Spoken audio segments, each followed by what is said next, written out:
नमस्कार दोस्तों, welcome to my YouTube channel delight English by Arvind sir. आज के इस क्लास में हम लोग जानने वाले हैं इंग्लिश स्पोकन से रिलेटेड स्ट्रक्चर के बारे में कि सेंटेंस को कैसे बनाते हैं। तो आइए आज हम लोग बात करते हैं बिगिंस टू प्लस V1 का। जो verb begins two plus V1 का हम प्रयोग करते हैं तो इसका हिंदी समापन कहाँ होता है और कैसे हम बिगिंस टू का प्रयोग करते हैं, इस वीडियो में हम कंप्लीट जो है बिगिंस टू के बारे में अध्ययन करेंगे। सबसे पहले मैं आपको बताना चाहूँगा कि बिगिंस जो है ये क्या है। तो बिगिन जो है ये एक वर्ब होता है। बिगिन जो है एक वर्ब होता है जो कि वर्ब का ये फर्स्ट फॉर्म है, और बिगिंस जो होता है इसमें एस जोड़ने पे ये बनता है बिगिंस। तो बिगिंस का अर्थ होता है कि जो V5 है उसको हम बिगिंस कहते हैं और जो बिगिन है उसको हम V1 कहते हैं।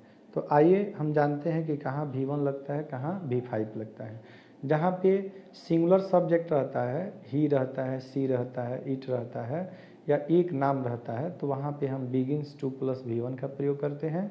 और जहाँ पे प्लूरल सब्जेक्ट होता है, प्लूरल सब्जेक्ट में क्या क्या आता है, तो प्लूरल सब्जेक्ट में आता है आपका आई, वी, यू, दे,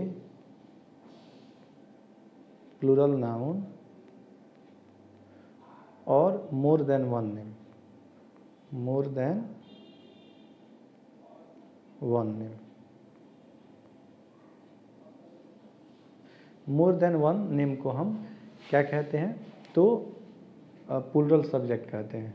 जैसे मान लीजिए सेंटेंस दिया हो कि मैं पढ़ने लगता हूँ, तो कैसे इस सेंटेंस को बनाएंगे। सबसे पहले इसमें लिखेंगे सब्जेक्ट, सब्जेक्ट के बाद हम यूज़ करेंगे V1 का या फिर V5 का। V1 और V5 क्या है, यानी कि हम यूज़ करेंगे बिगिन का और यूज़ करेंगे हम बिगिंस का। बिगिन और बिगिंस का प्रयोग कहाँ करते हैं दोस्तों, तो जब वाक्य के अंत में वर्ब प्लस लगता हूँ, लगती हूँ, लगते हो, लगती हो रहता है, तो वैसे सेंटेंस में हम प्रयोग करते हैं बिगिन का। जैसे मैं पढ़ने लगता हूँ, आई बिगिन टू रीड। वह खेलने लगता है, ही बिगिन्स टू प्ले। बिगिन्स में एस लगा है, यानी कि जब वाक्य का सब्जेक्ट ही होगा, सी होगा, इट होगा, सिंगुलर नाउन होगा या एक नाम होगा, तो वहाँ पे हम लोग बिगिन में एस जोड़ देते हैं, यानी बिगिंस का प्रयोग करते हैं। जैसे वह हंसने लगती है तो सी बिगिंस टू लाफ होगा।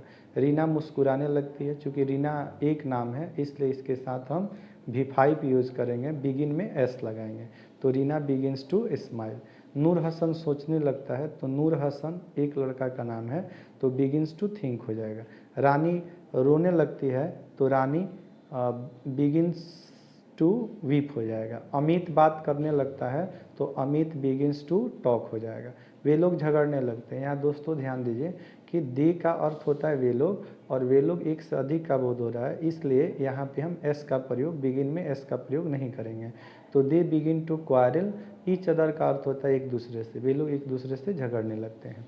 हम लोग दौड़ने लगते हैं, वी बिगिन टू रन, और वर्षा होने लगती है, इट बिगिन्स टू रैन। तो इस स्ट्रक्चर में हमने बिगिंस का प्रयोग जाना। ये स्ट्रक्चर जो है 3 है, ये स्ट्रक्चर आपका 3 है। अब जो है आइए हम इसी वीडियो में बात करेंगे स्ट्रक्चर 3 की। जैसे दोस्तों कहीं कहीं पे सेंटेंस दिया रहता है कि मैं पढ़ता ही तो हूँ या मैं पढ़ता तो हूँ, तो ऐसे सेंटेंस को हम इम्फेटिक सेंटेंस कहते हैं। कौन सा सेंटेंस कहते हैं, इम्फेटिक सेंटेंस।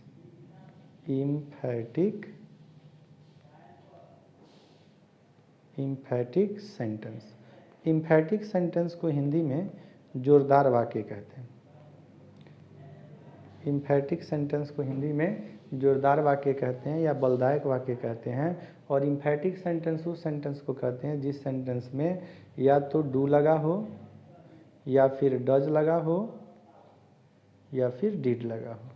तो डू और डज का प्रयोग हम प्रेजेंट टेंस में करते हैं और डिड का प्रयोग हम पास्ट टेंस में करते हैं।